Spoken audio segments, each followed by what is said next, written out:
Donald Trump first met Xi Jinping in 2017 at his Palm Beach club Mar-a-Lago, where the president and First Lady Melania entertained China's president and his wife at an elegant dinner.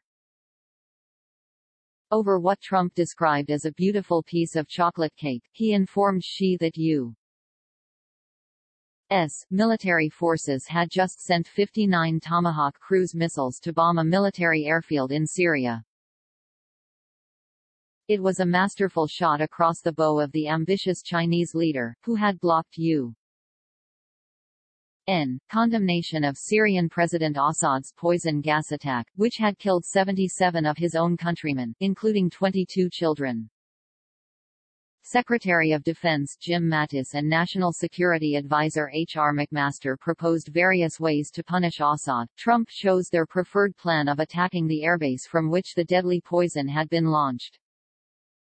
The missile attack sent a clear message to Assad that Trump meant business. It also served notice to Xi that, much as the Chinese press was eager to portray their president as equal to the American head of state, the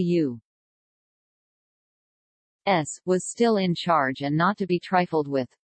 Whatever his flaws, Trump knew the world was a safer place when America projected strength.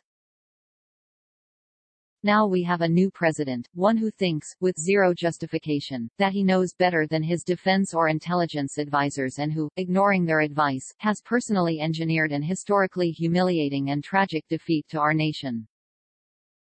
There's a reason why, in 2009, General Stanley McChrystal, directing our war effort in Afghanistan at the time, warned that if we followed then Vice President Joe Biden's short-sighted counterterrorism strategies, we would create chaos-istan. It is worth noting that Trump's attack on Syria's airbase came 3 years after President Obama reached an agreement whereby Russian President Vladimir Putin would destroy Assad's chemical weapons stores, boasting afterwards that it turns out we're getting chemical weapons out of Syria without having initiated a strike. Obama's Secretary of State John Kerry claimed on Meet the Press, with respect to Syria, "We struck a deal where we got 100% of the chemical weapons out." Not true. Biden, a product of that administration, has in just 7 months shown the world that the U.S. has no red lines, does not care about our allies and cannot be trusted. If Biden were a man of integrity, he would resign.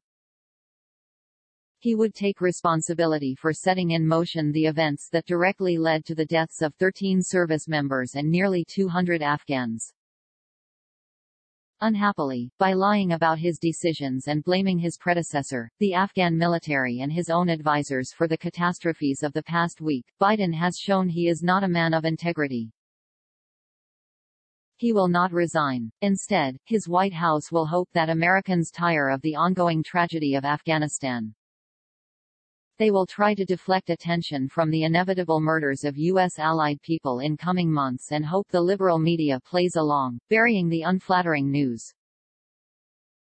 Biden's team will concoct responses, like the drone strike that likely killed ISIS operatives reportedly planning another attack on those trying to flee the country. Some wonder, if our intel groups had identified important ISIS-K leaders arranging to kill Americans, why didn't they take out the planner and his sidekick before it happened? Skeptics question why the White House has not yet named the 2 individuals hit by the drone. Is it because the victims were low-level nobodies who were just sitting in the wrong place at the wrong time? Such responses will not exonerate the Biden White House. Heads should roll. Antony Blinken, who appears to have misrepresented how many Americans were left in Afghanistan and whose State Department did nothing to prepare for the evacuations of tens of thousands of people, should be fired. A leaked email from a State Department official called conditions dire at the Al Udeid Air Base in Doha, where thousands of airlifted refugees have been housed. Axios quoted the communication, "Where the Afghans are housed is a living hell. Trash, urine, fecal matter, spilled liquids and vomit cover the floors. This is inexcusable." State had many months to ready the needed facilities. The late Sen. John McCain opposed Blinken's nomination as Deputy Secretary of State in 2014, saying he rarely tried to block a president's choice, but, in this case, this individual has actually been dangerous to America and to the young men and women who are fighting and serving it. McCain objected to Blinken's mulishly setting a timetable to end the war in Afghanistan, regardless of the outcome. How prescient. If nothing else, Blinken should be fired for telling the press, in all seriousness, on August 25, our expectation is that people who want to leave Afghanistan after the U.S. military departs should be able to do so. Next up, Lloyd Austin, Secretary of Defense, whom Biden once referred to as the guy who runs that outfit over there, having seemingly forgotten the name of both his top defense official and the Pentagon. Austin apparently did not share Biden's sunny view that the Afghan government would hold and anticipated the rushed Afghanistan exodus could end in disaster.